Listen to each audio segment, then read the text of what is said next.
अस्सलाम वालेकुम। इस वक्त मैं मौजूद हूँ इस एक्सपो में। वाई यूनिवर्सिटी के कुछ स्टूडेंट्स हैं, इंजीनियर्स हैं, उन्होंने एक प्रोजेक्ट बनाया है। उनके साथ डिस्कस करते हैं कि उनके प्रोजेक्ट में वो उनके प्रोजेक्ट किस तरह कंट्रीब्यूट कर सकता है सोसाइटी में। अस्सलाम वालेकुम, मेरा नाम फरहान अली है। यूनिवर्सिटी ऑफ वाह इंजीनियरिंग कॉलेज से मैकेनिकल डिपार्टमेंट से मेरा ताल्लुक़ है। इनका ताल्लुक़ ये फसीहुर रहमान। अस्सलाम वालेकुम, मेरा नाम मोहम्मद फसीहुर रहमान है और मेरा नाम फसीहुर रहमान है और हम वाह इंजीनियरिंग कॉलेज से आए हैं मैकेनिकल डिपार्टमेंट।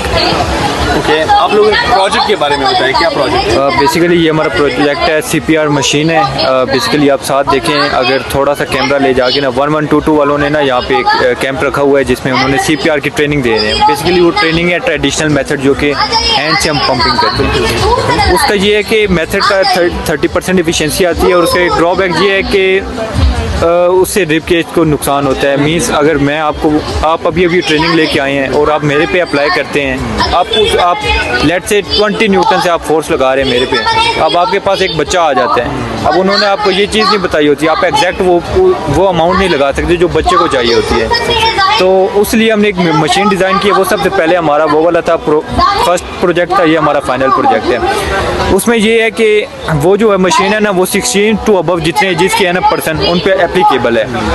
100 से 120 RPM के बीच में चलती है। अभी हमने नोट किया अराउंड हमें इस बैटरी पे हमें वो दे रही है 113 RPM दे रही है। और तकरीबन उसकी जो स्ट्रोक है ना 16 से अबव जितने पर्सन है ना उन पे एप्लीकेबल होगी। बट एक इशू हमारा वहाँ पे ये आ रहा था ना कि बच्चा, अगर उन्होंने कहा अगर आपके पास बच्चा आ जाए तो आप बच्चे को हाथों से दोगे, जब मशीन बनाइए तो आप बच्चे के लिए भी बनाना है। वो एक कैम फॉलोवर है, उस पर कोई मतलब फ्रिक्वेंसी चेंजर नहीं है। तो हमने एक ये फाइनल प्रोजेक्ट डिज़ाइन किया है, ठीक है। ये है 4 बार लिंकेज है। अब इस पर जो सेम वर्किंग है ना, ये सेम उसी अमाउंट पे फिक्स हुई हुई है जो उसकी सेटिंग है। बट अगर मेरे पास अभी 8 साल का बच्चा आ जाता है ना, तो उसके लिए मैं क्या करूँगा, सिंपल नट बोर्ड्स चेंज करके ना ये नीचे हमने स्लॉट्स बनाए हुए हैं। इससे ये होगा कि इसकी लेंथ शॉर्ट हो जाएगी और इसकी जो कंप्रेशन रेट है ना वो थोड़ा कम हो जाएगा। वो अराउंड ये हमें देगा 80 से 50 टू 60 RPM देगा। इन सिंपल वर्ड आप लोगों ने लाइफ सेविंग मशीन बनाई, क्योंकि जिनको CPR की ज़रूरत होती है वो तो क्रिटिकल पेशेंट्स होते हैं। फिर आप लोगों ने बड़ों के लिए भी किया है और साथ साथ बच्चों के लिए भी किया है। गुड। तो अभी हमारे सीनियर्स हैं, उन्होंने इसको ज़िंदगी प्राइस में भी इंट्रोड्यूस करवाया हुआ है। ज़िंदगी प्राइस में उनका अभी एक राउंड क्लियर हो गया है। अभी इंशाल्लाह ये फाइनल में अगर आ जाता है ना तो इसको वो लाएंगे। वो कह रहे थे कि उनके अकॉर्डिंग मार्केट में आएगी, घरों में लोग इसको रख सकते हैं, एम्बुलेंसेज में, हॉस्पिटल्स में इसको। पाकिस्तान में बहुत ज़्यादा इंजीनियर को लोग डिस्करेज करते हैं, उनको डिसअपॉइंट करते हैं। आप क्या पैगाम देना चाहते हैं उनको?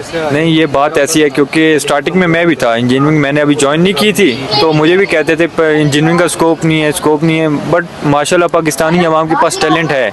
वो अलग चीज़ है कि टैलेंट की कदर नहीं होती है। बट टैलेंट की कदर कौन करता है? अगर हम लोग नहीं करेंगे तो हमें चाहिए हम खुद एक दूसरे को सपोर्ट करें। जब तक हम एक दूसरे को खुद सपोर्ट नहीं करेंगे, कोई हमें आगे सपोर्ट नहीं करेगा। सो आपका मतलब ये है कि पाकिस्तान में हम कुछ भी कर सकते हैं, सिर्फ हमें हिम्मत की ज़रूरत है, हौसले की ज़रूरत है और काम की ज़रूरत है। बिल्कुल बिल्कुल। आप कुछ कंट्रीब्यूट करना चाहते हैं पाकिस्तान, पॉजिटिव पाकिस्तान के लिए मैसेज?